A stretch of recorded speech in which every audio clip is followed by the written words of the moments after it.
Assignment 4, Prompt 3, Greed. Ren went to grab a bite downtown in a famous Chinese restaurant. As he went on foot, the different smells of the city punched him like a boxer. So many flavors of many things. Not everything smelled good, of course. It is the city, after all.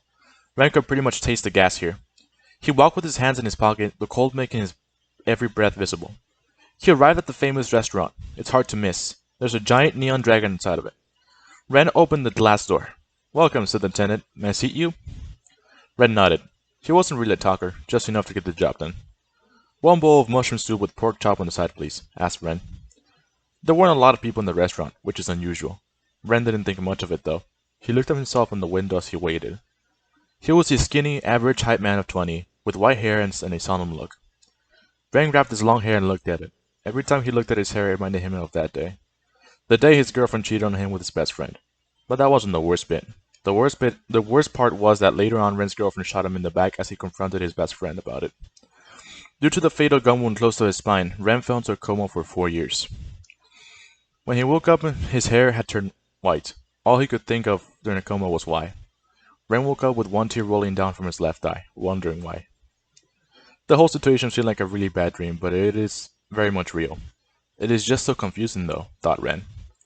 Why was his girlfriend crying when he shot him? Ren heard it that day as he was shot from behind. Why did I have to catch them in a hotel together? Couldn't they just have told me, thought Ren? Then Ren noticed that the few people that were in the restaurant were looking at him from the side. Ren and his best friend Angel used to be gangsters. They usually didn't do anything serious, but Angel took it way more seriously. He clearly wanted to move up the ranks. Ren was on the same path until he met Iris. Ren knew he was turning soft, even if Iris was leading the same life he was. And Angel knew this. I guess Angel was afraid of that one day I wouldn't want to be a gangster anymore, thought Ren. Ren thought about many reasons why, but none satisfied his imagination. Only the truth would put him at ease. His food arrived burning hot and tasty. Ren wasted no time and started digging. Mercilessly, he finished every bit of food in the bowl.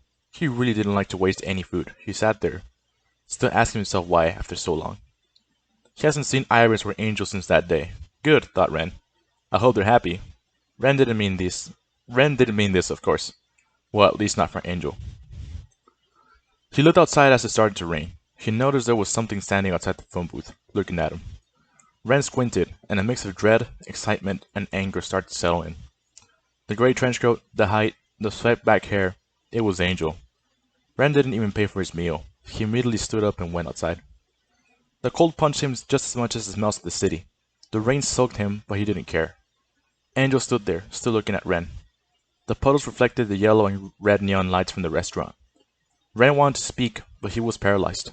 Ren, deep down, was actually scared.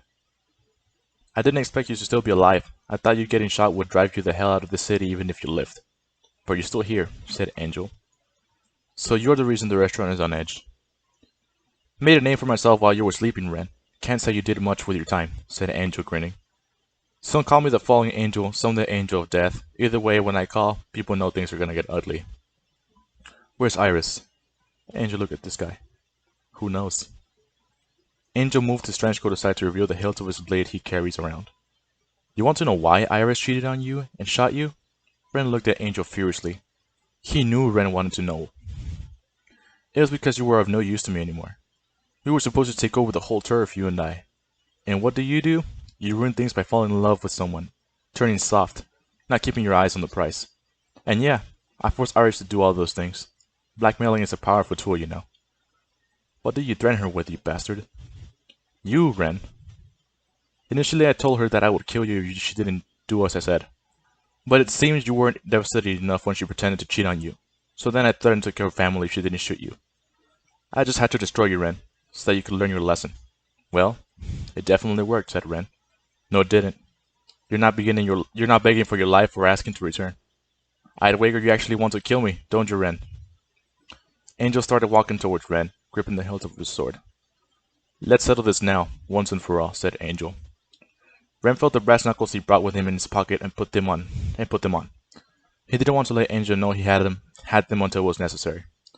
All of a sudden, Angel charges at Ren, taking a one-handed overhead swing as he dodges. Angel raises his sword and goes for a stab towards Ren's chest. Ren, however, stomped on the blade as it came and released a brutal hook towards Angel's jaw. A large crack was heard as the cold metal connected with his best friend's jaw. Ren stopped momentarily, but it wasn't enough. Angel kept on swinging his blade. The punch had no effect at all. This guy's out for blood, thought Ren, and he won't stop at anything until I'm dead. Ren tried his best to defend himself, blocking swings with his brass knuckles, sparks flying everywhere. However, Angel got 3 cuts on him. On one of the swings, Ren caught the blade with his hands and twisted it off Angel's hands, kicking Angel away as he tossed the blade away from him. Ren quickly ran towards Angel. Angel, however, quickly pulls a gun from his trench coat and shoots Ren in the shoulder. Ren gets out of the view of Angel as he takes cover by one of the parked cars on the street. Ren looked over his right shoulder. The bullet landed and fragmented on his shoulder, causing extreme pain. I wanted to end you personally with my blade, but if I have to, I'll use whatever I have at hand to finish you off, said Angel. This wasn't typical of Angel, thought Ren. Although Angel always had some sort of bloodlust, he was way more calm and collected in the past in comparison to now. Ren clutched his wound. I think this may be it, thought Ren. I had a good run.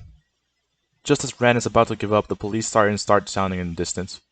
Ren also heard a helicopter probably heading this way.